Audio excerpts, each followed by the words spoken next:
of self-passion. This is how we get now. Extra read all about it.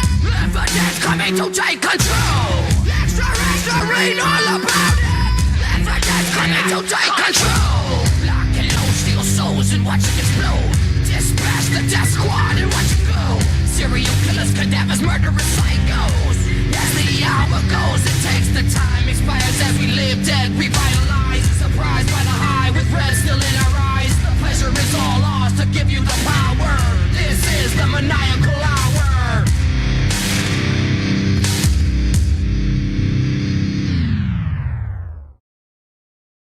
It is Sunday, December 26, 2021. You're tuned into the Blow-Off, presented by the Hangman Media Group, channel attitude.com, and powered by atmarkmedia.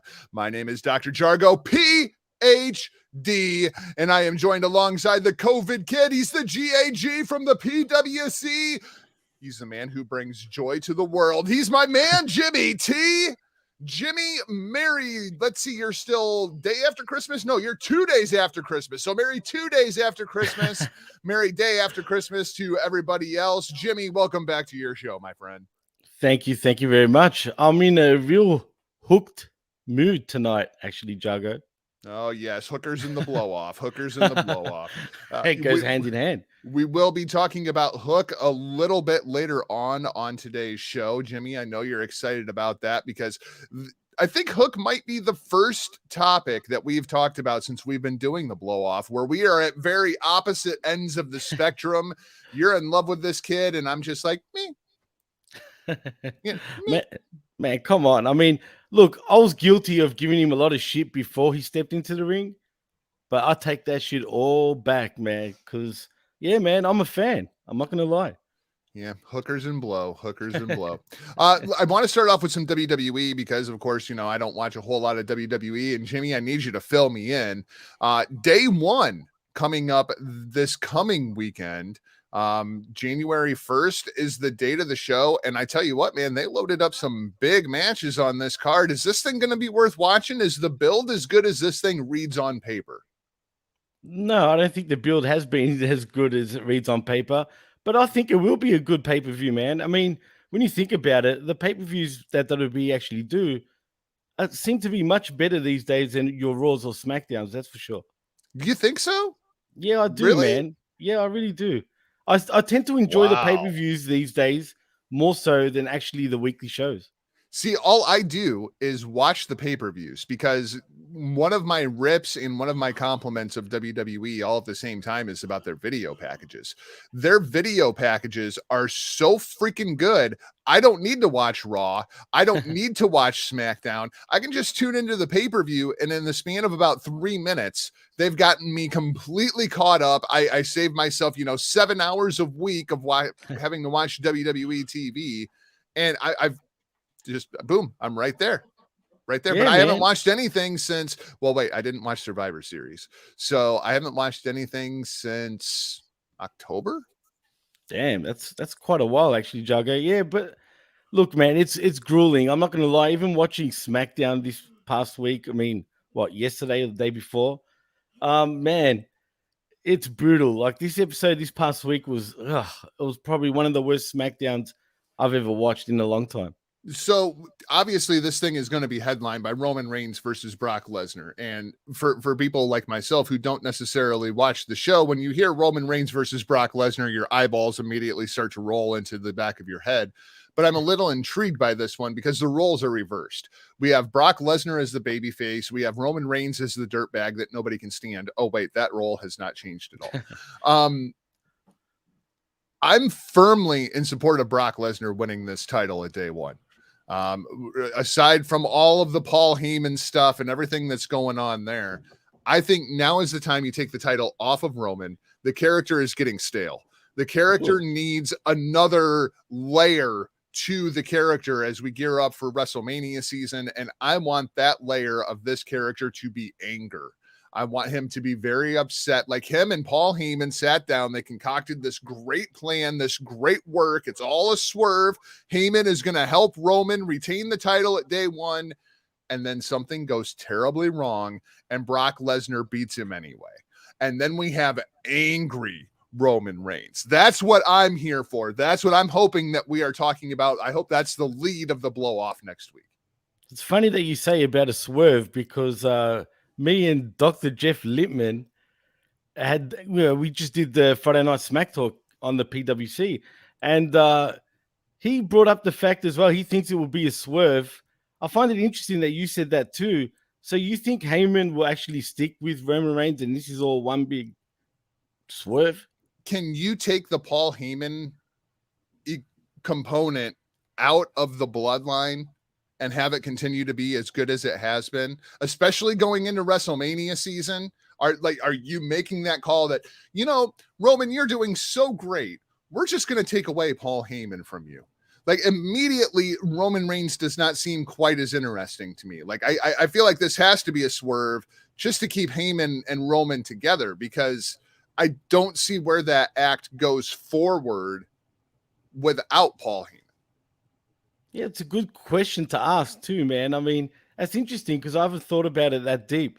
But yeah, I mean, maybe that's the different layer that you've been asking for, Jago. That's maybe when we see another layer with Roman Reigns where he could be full of anger. I mean, like, shout out to our friend Vince Russo, of course, channelattitude.com. I think this is a swerve inside of a swerve, bro. Like, I think, because I think people are expecting the swerve, right? Like, because everybody's kind of buzzing about, well, okay, we know the swerve is coming, but where I think this has got to be a double swerve. I think you got to swerve people so they're like, okay, there it is. And then you got to swerve them again. So you have like the Paul Heyman swerve where he helps Roman Reigns. He's getting back with his tribal chief. All is right in the world. And then the double swerve is Brock wins anyway. And you're basically saying that Heyman ends up in Brock's corner once again? No, I'm saying Heyman is with Roman. He tries to screw Brock. It backfires. Right. Brock still beats Roman, and now you just have irate Roman Reigns. Like, we laid out this plan. Paul, you told me this was going to work. If we did this, and this was going to work, and he beat me anyway.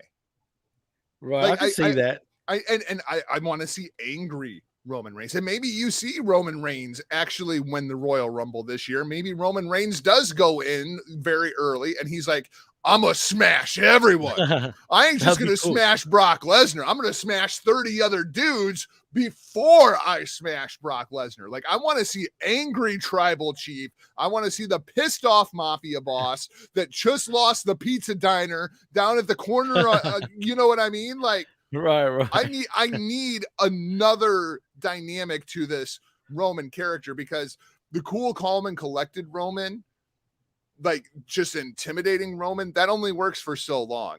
And then you actually need to see him hurt somebody. Otherwise, you start to lose the big bad Roman. Heck, I'll go one better, Jago, and have him actually destroy everyone in the Rumble to the point where it'd be a world record quickest ever Royal Rumble. Well, since they do 2 Royal Rumbles, I'm actually completely down for that, because I feel like it's a law of diminishing returns. When you have a men's Rumble and a women's Rumble, both of them go damn near an hour.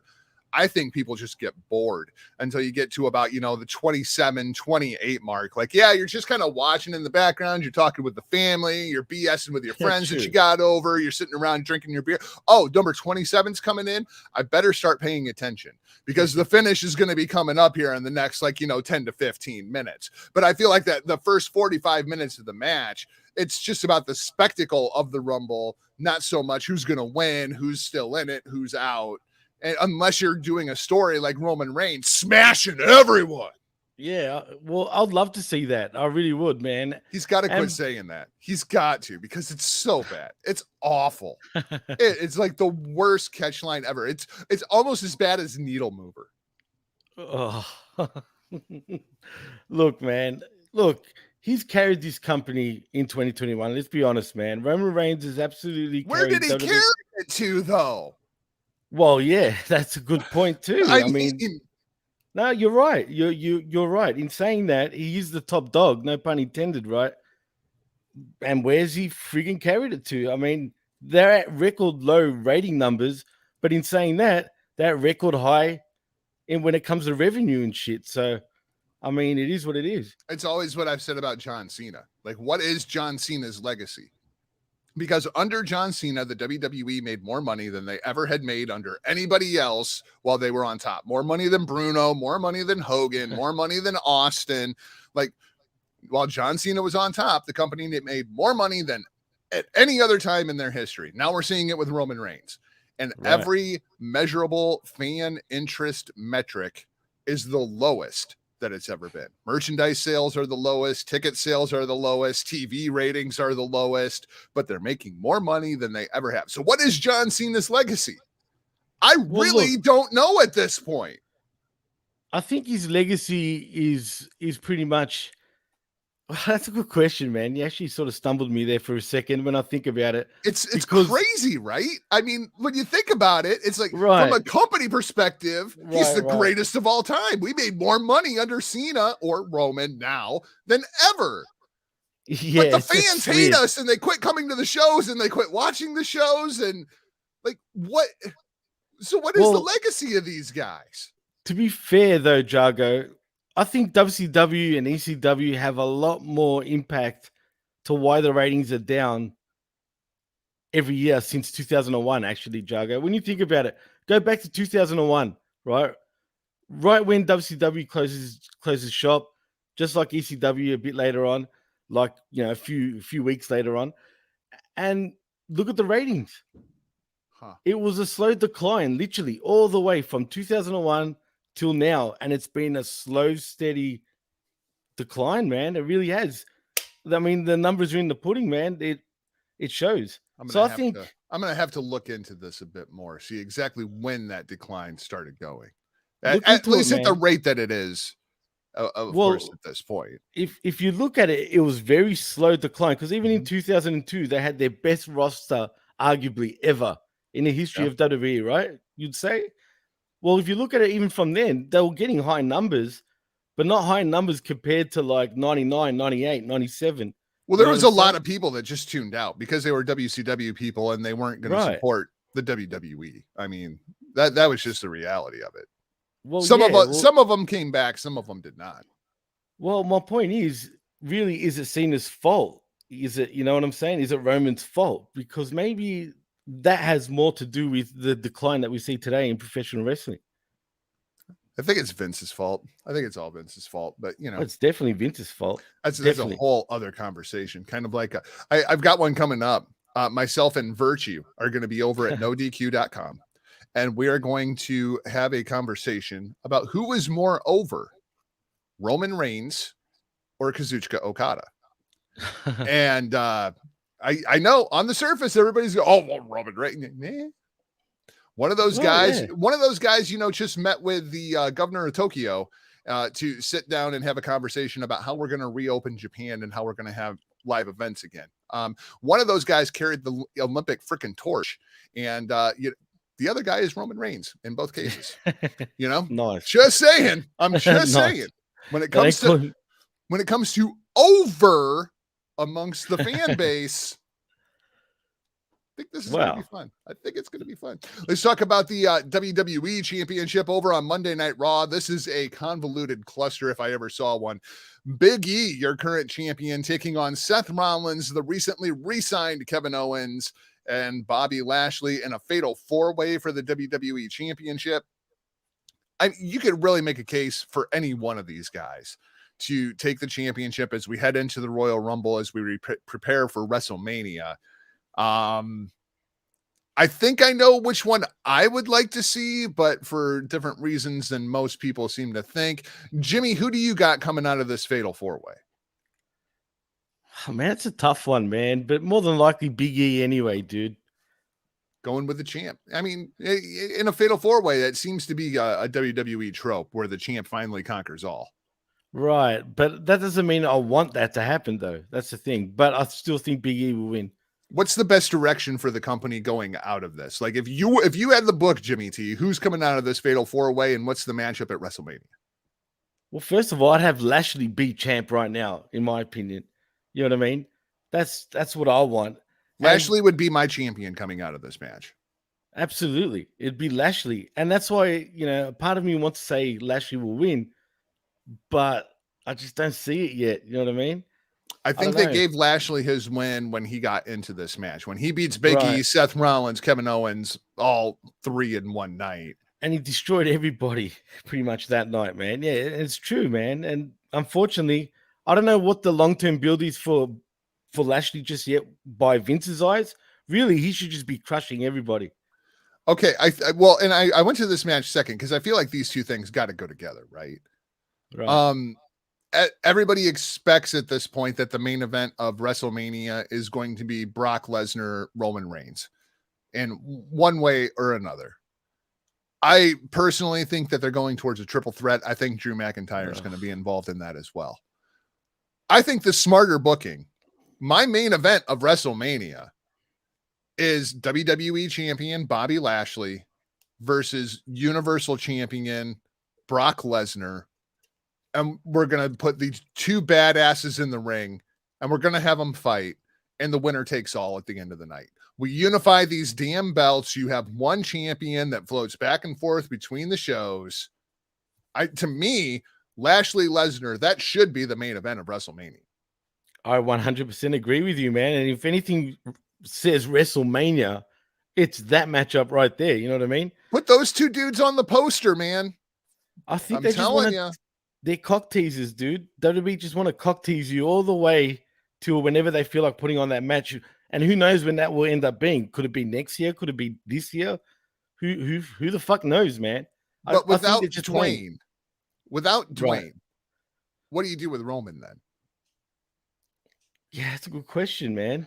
I think it's time for him to move over to Raw, maybe, man. I mean, or you bring both brands together because at this point, how many wrestlers do they really have left on the main rosters? But if you do Lesnar versus Lashley, who's the next guy on that roster to face off with Roman Reigns at WrestleMania? Like if that's the headline of night one, that's the main event of night one. Night two, you know Roman Reigns is going to be in the main event. Is it just the winner of night one versus Roman? Like those are the only two guys on the roster I could believe against Roman Reigns at WrestleMania. Then you think they have to call out to Dwayne, dude. To make night two special, they're gonna have to send out a Dwayne like symbol and call out The Rock, man, because without him, I think these WrestleMania, see, I hate this 1 day, 2 day bullshit. Just like New Japan, 3 days. I mean, come on, there's only 2 nights of Wrestle Kingdom. That third night. Oh yeah, sorry, I don't. Yeah, that night in Yokohama, nobody cares about it. Nobody cares. It's just silly. The only reason anybody is talking about night 3 in Yokohama is because they're pissed off about how they booked night 3 in Yokohama. That's it. It's ludicrous, bro. I haven't heard anybody put that show over. People are just pissed, and I don't blame crazy. them. I don't blame them. But the point is, they need somebody like The Rock to really make night 2. Got to do something. Got to do right. something. I mean, who else? I don't know. I don't know. One other match, but we'll probably see at WrestleMania. The only match that people say WWE doesn't do long-term storytelling. The Usos and the New Day going to fight for the tag team titles. Yeah. In the never-ending WWE feud, the New Day versus the Usos. I mean, it'll be good, but how many times have we seen this match over the course of the years? Oh, this is fresh, Jago. What are you talking about? Oh my God. I mean, we've seen rap battles. We've seen match after match, tag titles switching over, Raw and SmackDown, nevertheless, and on pay-per-view. I mean, that just tells you how WWE sees this shit, man, especially, the old man Vince. Yep. In another matchup that nobody asked to see, like nobody asked to see, we have Edge for limited dates as we go through WrestleMania. So let's put him in the ring with The Miz. Yeah. Who asked to see The Miz versus Edge in 2021 in a singles feud? I mean, I thought if they were going to do this, and maybe this is the WrestleMania match. Here's my biggest fear, Jimmy. What's that? They're going to string this out until WrestleMania. Oh, no. Well, at WrestleMania, it's going to be a mixed tag. It's going to be Edge and Beth Phoenix versus Maurice and The Miz at WrestleMania. Why, bro? Why'd you have to say that, man? I mean, I Because just see it. You could just see it.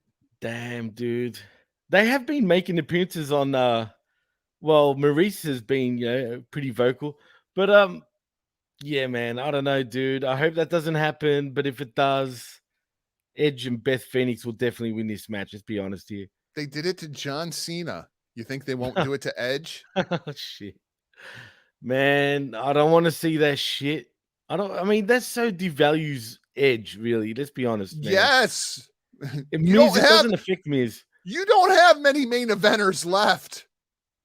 There's Yeah. just not. You don't even have that many legacy stars you can pull back and bring in at this point. Edge is pretty much it. And you got him against the Miz. Shit. That's all I gotta say, Yep. man. That's fucked up, man. Edge should be in a great sort of matchup, in a good feud. Unfortunately, he seems to be getting the Miz. Edge might be one of those guys finds himself in the WWE title picture. I mean, we could be going towards like, Edge versus Lashley. I mean, like, Ugh, I don't want to see that. well, I guess your other option is we have Randy Orton. Ugh, I how many mean, times like, we see that shit, man. Come on. I look at that Raw roster. It's crazy, bro. I want AJ to somehow be in the title picture come WrestleMania, man. What's AJ Styles doing in NXT? Catching What? COVID, apparently, Juggo. Did he really? That's the rumor. Oh, Apparently. Jesus Christ. Apparently. It doesn't mean he's got it, but apparently. Now, keep in mind, there was a COVID outbreak in NXT, last week? And ironically, he made an appearance on NXT. So, yeah. Good Lord. Good Lord.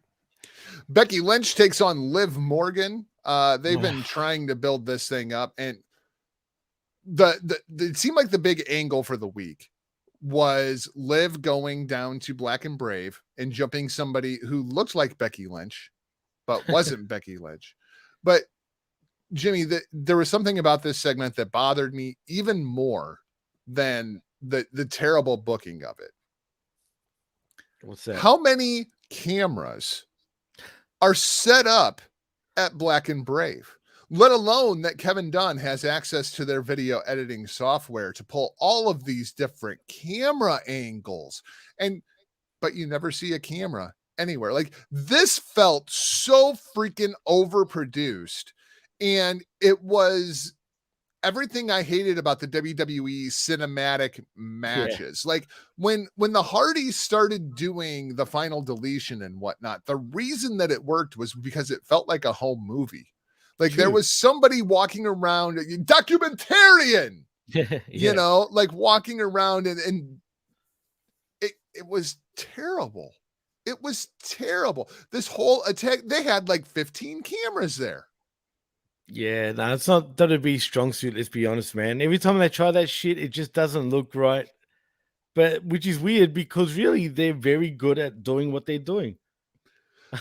I hear you, Facebook user. I hear you. I don't want to see that. Literally me every time someone mentions a WWE match. And that's the problem. And people rail on AEW because, how many guys do you need under contract? All the matchups are still fresh.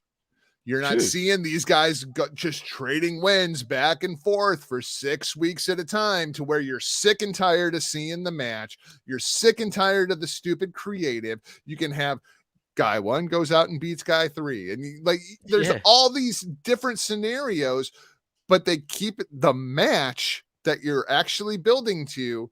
They don't do it over and over and over. Like the WWE roster, there's no depth to it. There's nobody for these guys to pair off with unless you're just trading wins back and forth, 50-50 booking. And that's why I like the AEW roster, because to me, they have depth. They can book, your main event guys versus your second tier guys, your third tier guys, your fourth guys. Oh, it's that other Canadian guy. It's Mr. BS himself. Mr. BS himself. I'm not sure why StreamYard just seems to hate Facebook, but it is what it is. That was weird. So Facebook user was Mr. BS himself? It's Mr. BS. Is that other Canadian guy. How's that? We'll just call him Facebook user from now on, Jago. There you go. The Canadian guy is Mighty Joe Morin. Chris Ames is that other Canadian guy. That other Canadian guy. And Drew McIntyre versus Madcap Moss. Yeah. That's pay-per-view worthy. Pay-per-view, baby. I mean, hey, look, I'll say something about Madcap. Roddick Moss, right? Let me just say one thing about him. I was never a fan of his when he was in NXT and whatnot. But you know what? I was watching SmackDown and I was paying attention to how he works, right? You know what, man? He works pretty well and he's got great working punches, man. I won't lie. I think he's a lot better if he was molded into something else instead of this joke of a madcap fucking Moss character that we have right now. I think he's got potential. There's one more match that needs to be on this show because this show is going down on New Year's Day for those of us here in the States. Right. National holiday. It's a national holiday. That's important. And we have to do Sammy Zayn versus Shinsuke Nakamura for the Intercontinental Championship. We have to do that match on this show because then Sammy Zayn can win. Jimmy T, did you know the new gimmick for Sammy Zayn? I'm calling it. You ready? I'm ready. Sammy Zayn only wins matches on national holidays. The Black Friday Battle Royal, that was his Thanksgiving win. Then he wins the Christmas Gauntlet match. Yep, he wins on Christmas. So we have to have this match has to happen on New Year's Day. That's the only time Sammy Zayn wins matches on national freaking holidays. I didn't think of that. That's his new gimmick. That's his new gimmick. He is screwed until Memorial Day. It's true, man. Actually, we got Easter. We need an Easter pay-per-view. Let's see. And then it's Memorial Day.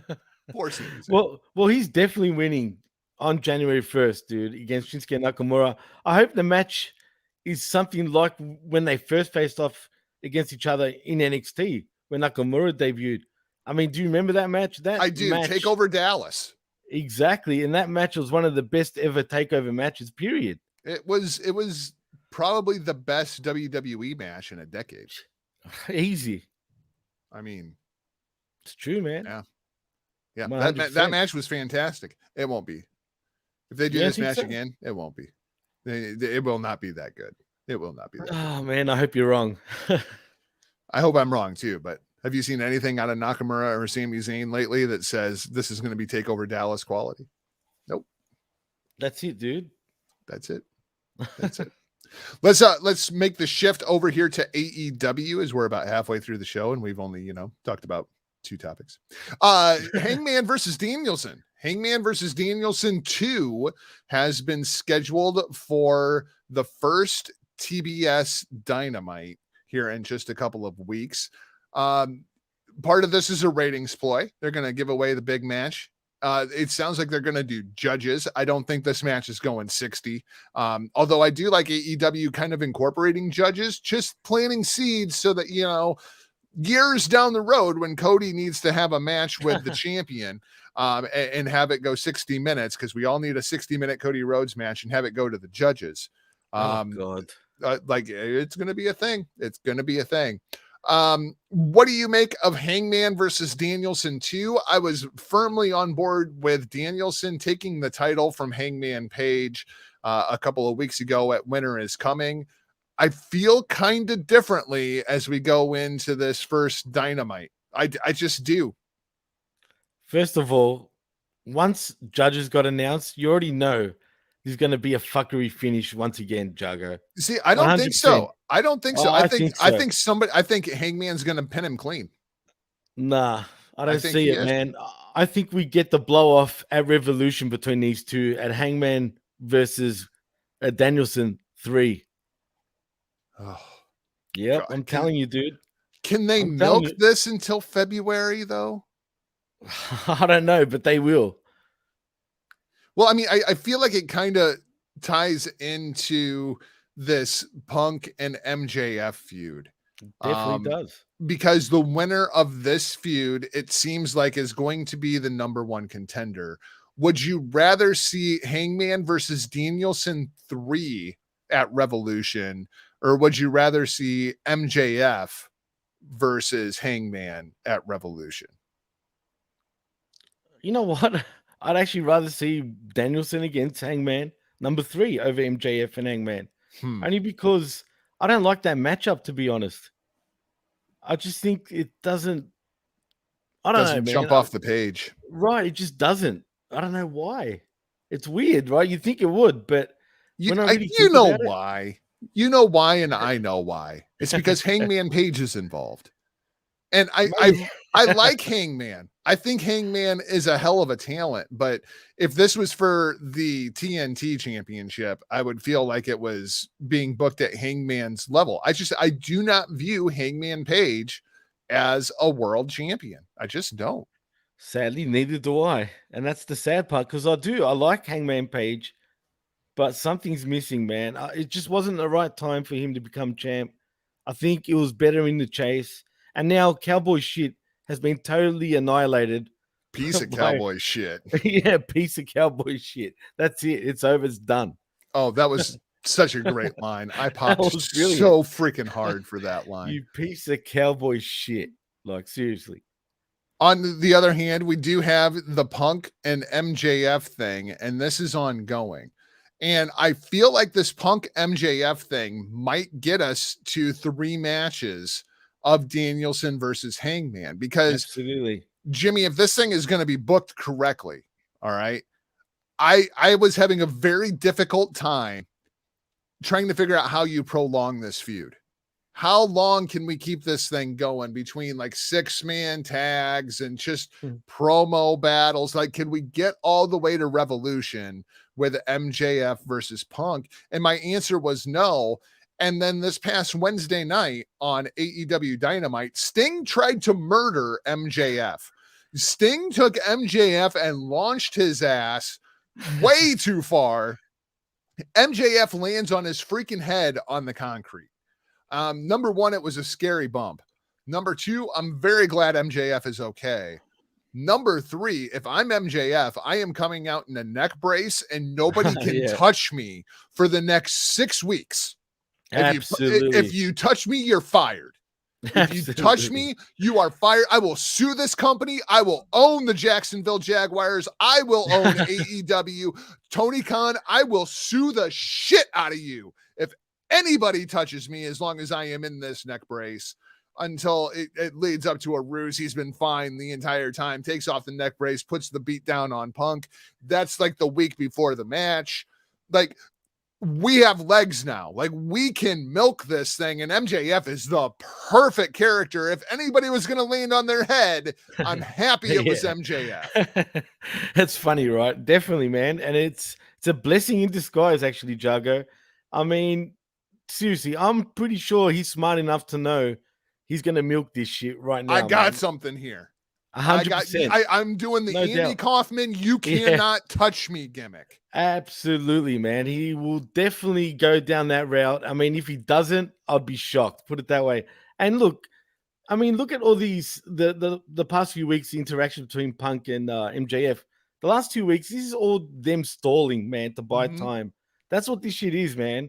So they can last all the way to Revolution. No doubt about it. Now they got legs. Now they got legs. Unintentionally, but they've got legs. And Punk will be infuriated.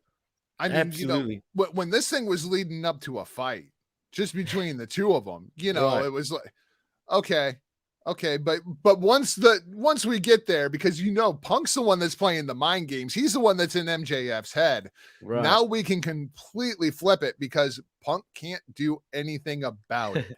MJF can say whatever he wants, and Punk can't do anything about it, to where you have this just enraged caged animal CM Punk. Ooh, caged animal. You know what we should do, Jim? What's that, Jugger? 2 weeks before is when we should have the great reveal, when MJF takes off the neck brace, all of the Pinnacle beats down CM Punk. Maybe you get a little bit of blood. You get the crimson mask CM Punk as the Pinnacle stands tall. And then a week before, Tony Khan announces, we're doing this match in a cage at Revolution. Now that's what you call a blow off, right? That would be the blow off, right? I mean, like, absolutely. If we're doing old school pro wrestling, That's how this thing's got to go, because we got to keep all of the pinnacle out. Right. It's old school. It's pro wrestling 101, Jago, as a matter of fact. You got Punk and Darby. Like, Darby could do some kind of stupid coffin drop off the top of the cage, like Definitely. to the floor on top of the pinnacle, get your crazy stump bump in. Sting comes out with a baseball bat, and you have Shawn Spears, the chairman, versus Sting, the batsman, and they can have their little exchange. Like, this is where this has got to go. I mean, well, the good It writes thing is, itself at it this does. point. And that's what puzzles me about professional wrestling and the way shit is booked in the last how many years. Because look, just then, it was like we were on autopilot, dude.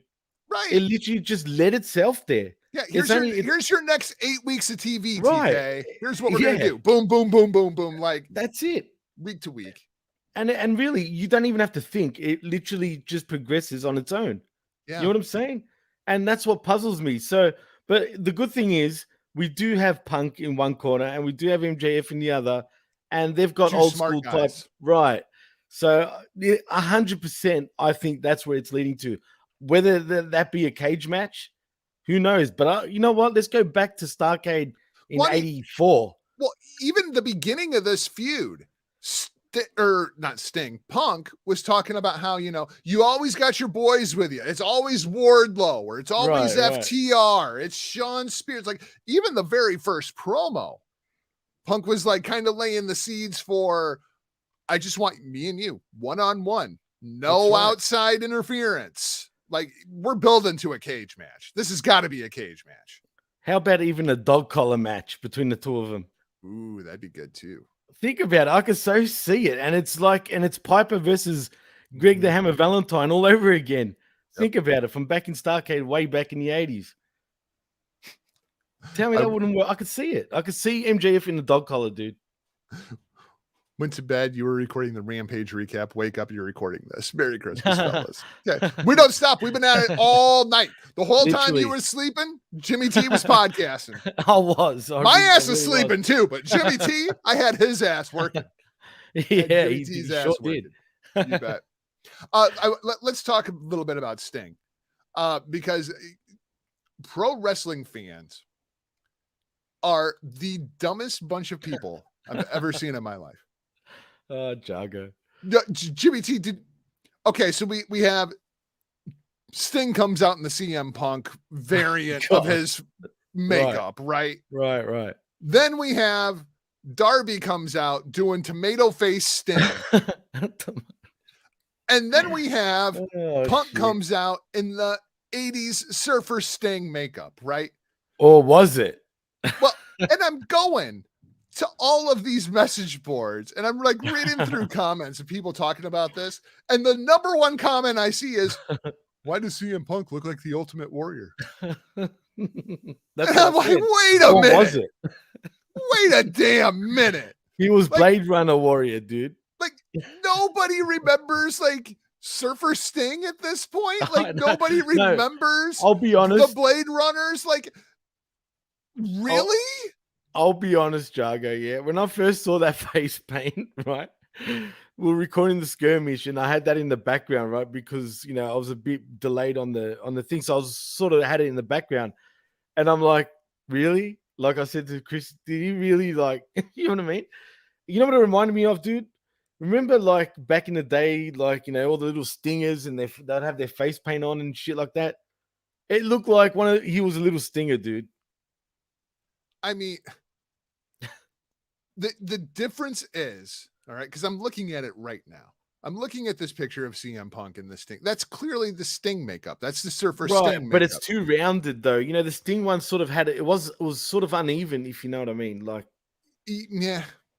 Do you get what I mean? Like, yeah, it's hard to explain. Like, but that's not even necessarily entirely accurate either, Jimmy. Because, like, wait a minute. I gotta look this up myself too. No, you ain't gotta look it up, because I am a ninja and I'm learning how to use StreamYard. This is actually a great plug for StreamYard and their special features that they load up here. I want to share a window, and I want to share this. Look, you see Surfer Sting here? You see Surfer Sting? Like, that's pretty round. Wait a second. No, but he's got edges here, which Punk didn't have done properly.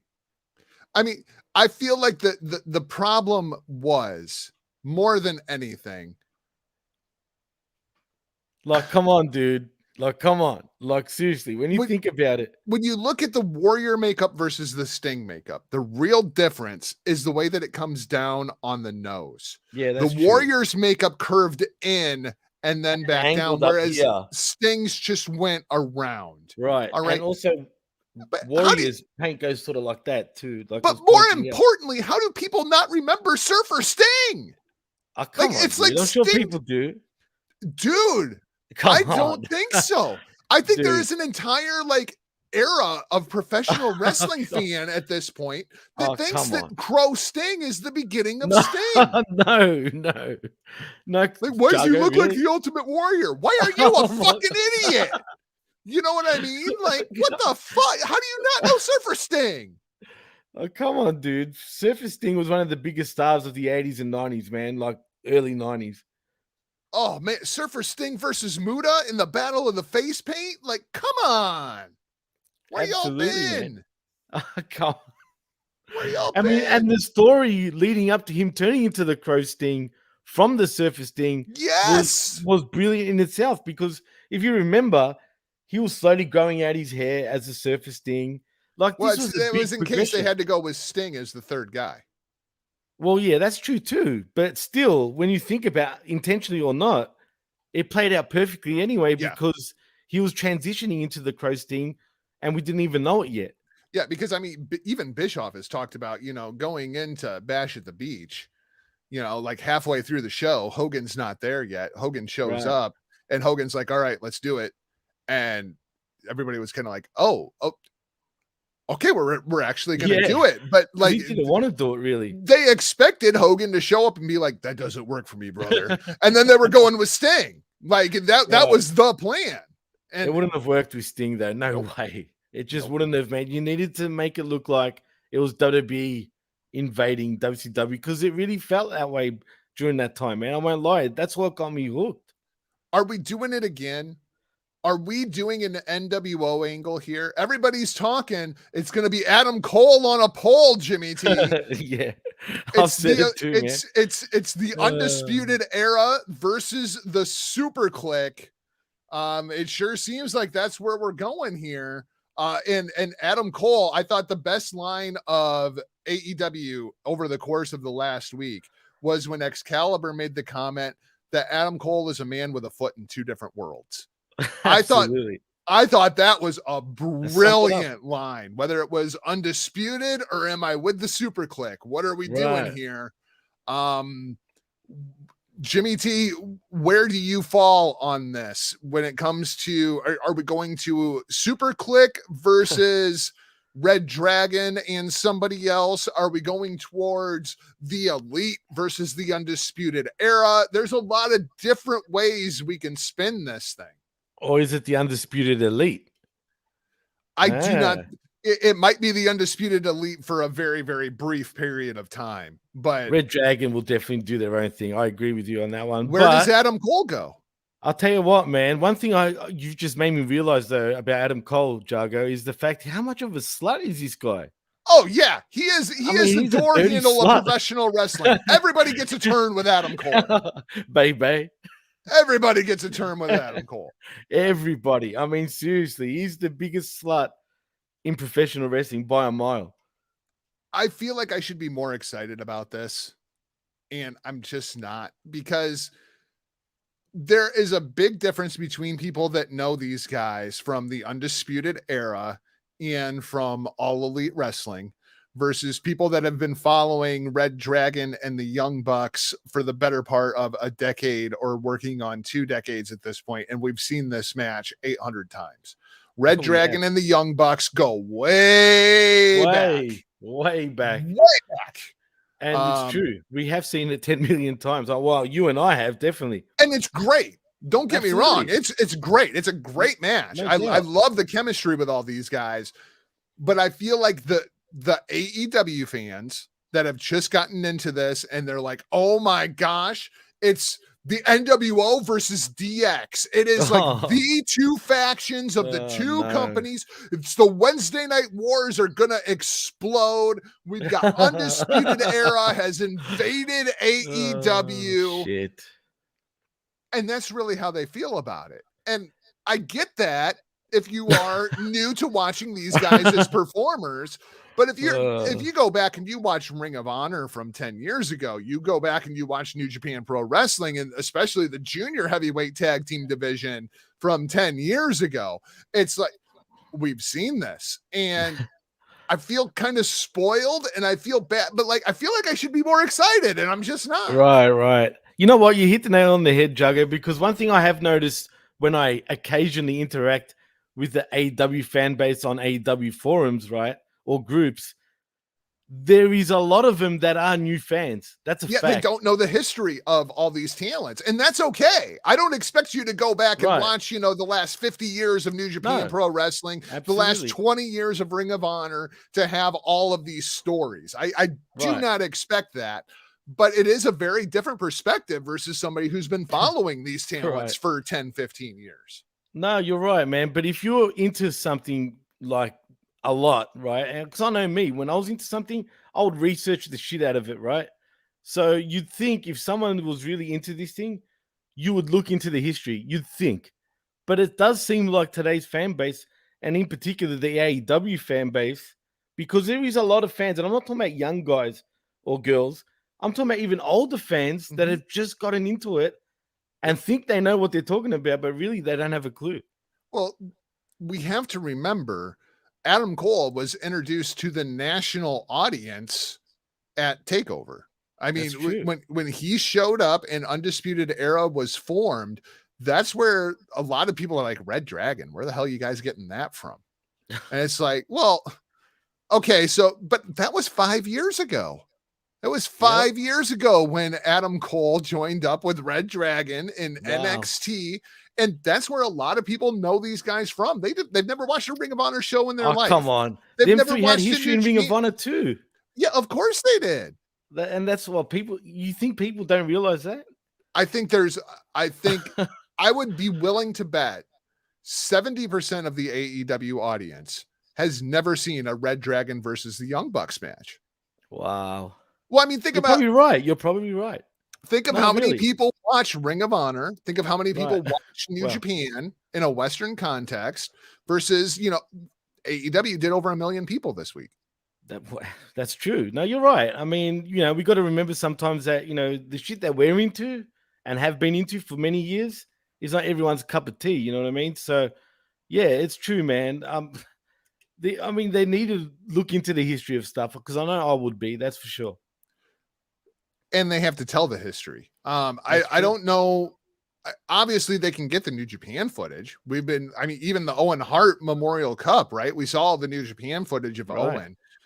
You can get footage of Red Dragon versus the Young Bucks from, the Tokyo Dome and make it look like this was a huge deal, 7-8 years ago over at the biggest show in the world that's not called WrestleMania. And that's a fact. Nobody has to know it was the opening match of Wrestle Kingdom.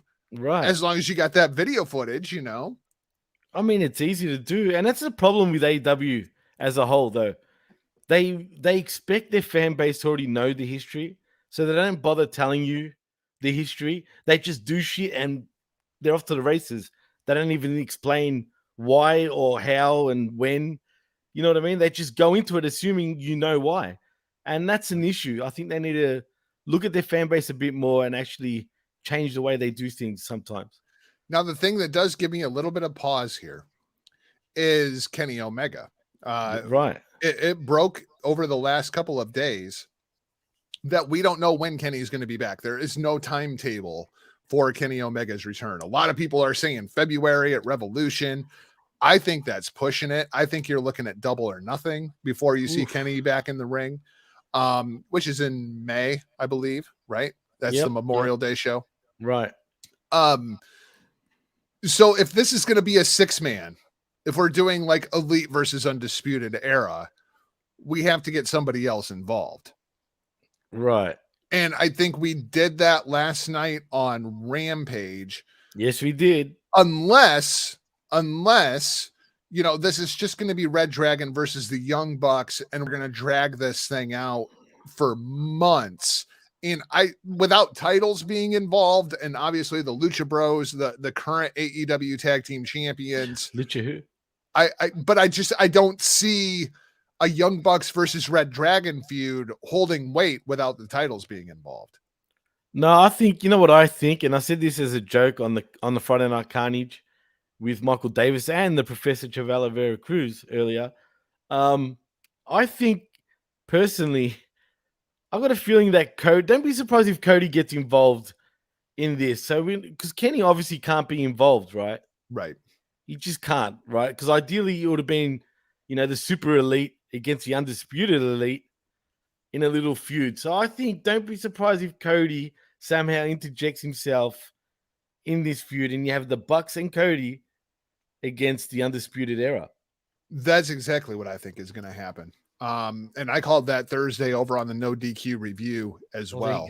Right. See, funny. Because, I think people forget that Cody is part of the elite. Right. And he never said he was totally out of it. He just disappeared.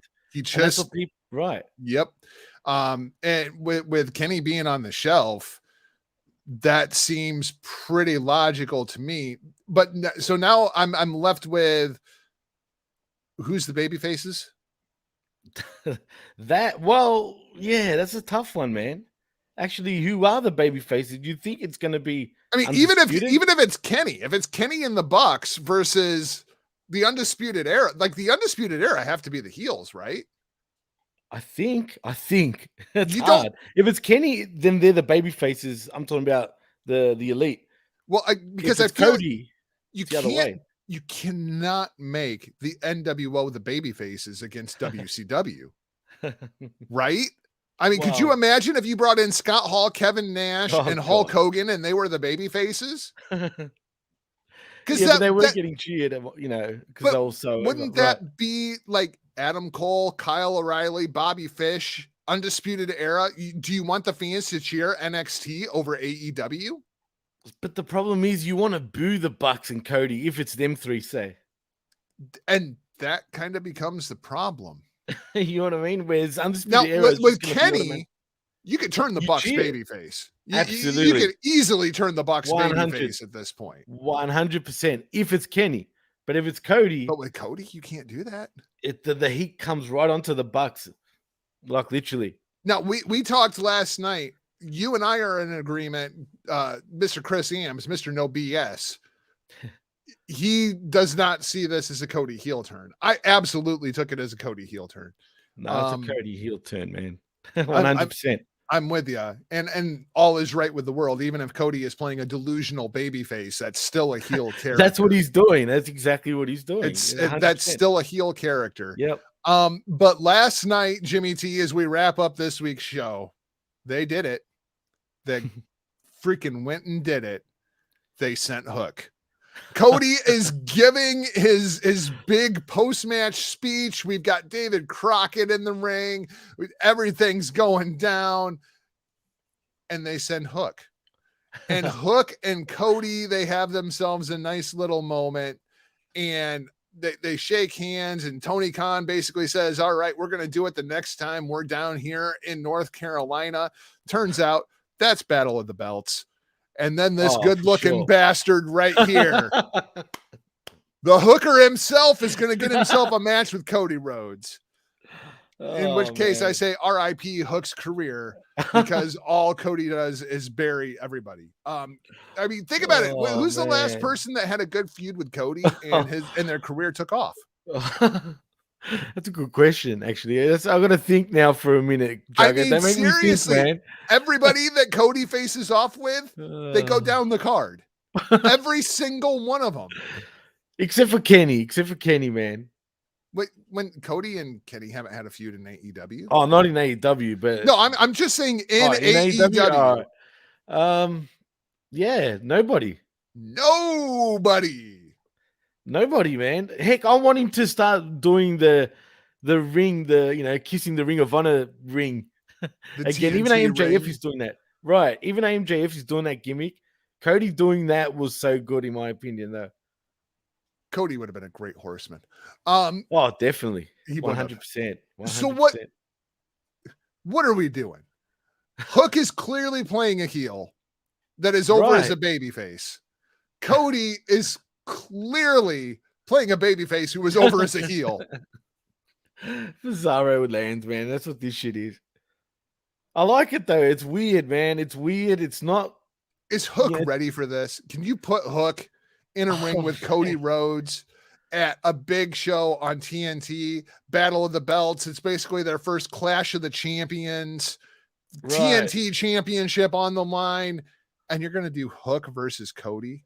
Dude, if you asked me this after his debut, I would have told you no. After this week, though, I don't know, man. I'm on the Hook train, bro. I don't know what it is. This stud is good, man. Yeah, he can't sell, but forget that. He knows. He's a technician, bro. He works just like his old man, too, man. Cody is going to be like a foot taller than him, have like 80 pounds on him. It's true, but he's Cody. You're right, but this kid has got balls, man. Is it going to matter?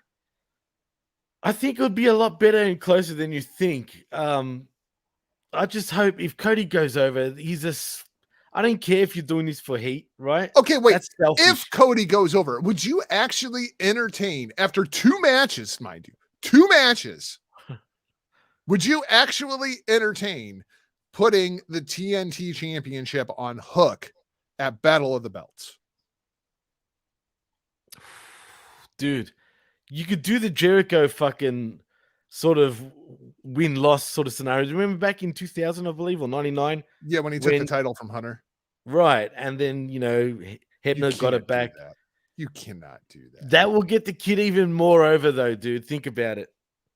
And then the heat on Cody. Oof, that's nuclear, dude. That is nuclear.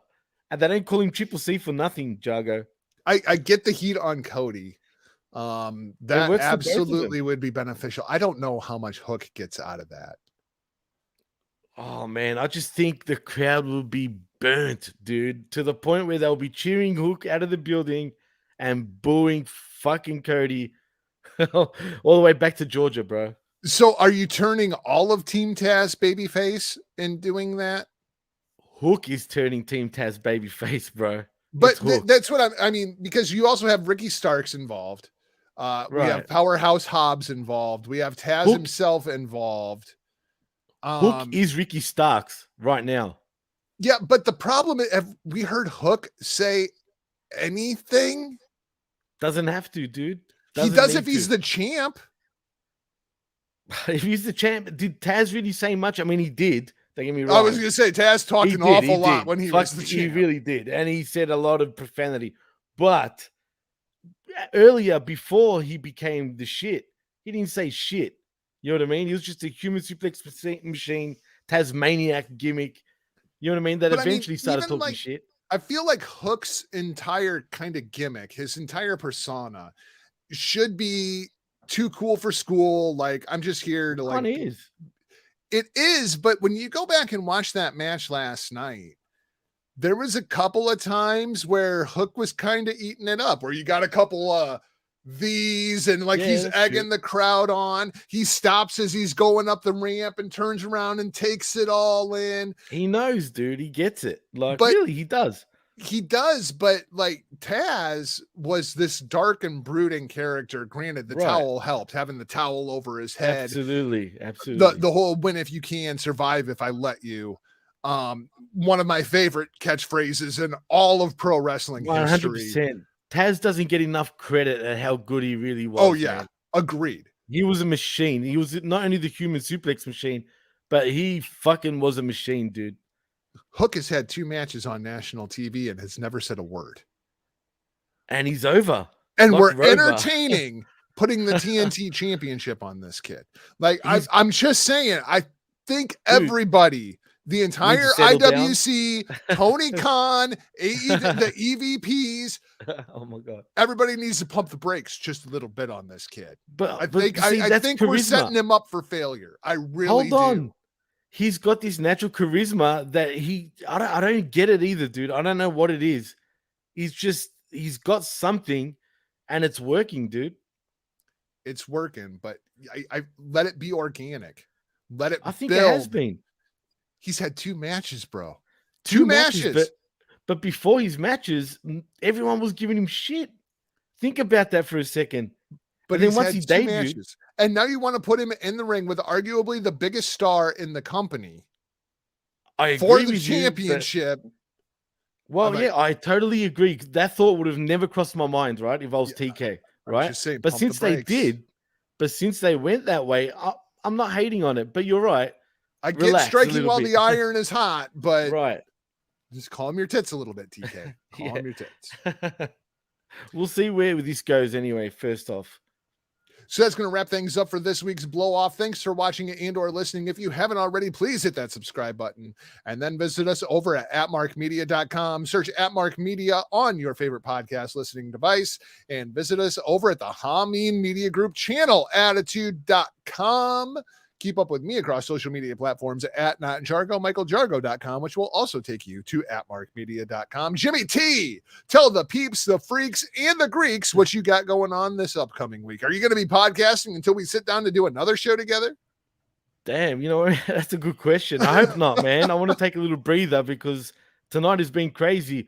But you can find me on Twitter at DJ Mass Effects and at PWC Network. And also, please like and subscribe right here at atmarkmedia.com. And also, you can find me at the pwcnetwork.podbean.com. Keep an eye open for a new edition of Destino, a New Japan Pro Wrestling podcast. That's going to be coming back in your ear holes here in the very, very immediate future. I'm going to sit down with my new friend Noah. We're going to do the Wrestle Kingdom preview. And then, of course, I'm lining up all of the man's men. And we're going to get somehow, one way or another, it's going to be Mighty Joe Morin, 8-Track Brown, and Billy Ray Valentine, all joining me for the Wrestle Kingdom wrap-up. Of course, we got 3 days worth of bullshit to talk about. And boy, is there going to be a lot of bullshit after night 3. We will talk to you next week, right back here next Saturday morning. We'll be back on our regular schedule for a new edition of The Blow-Off. For now, we're off like a prom dress. See ya! Happy holidays.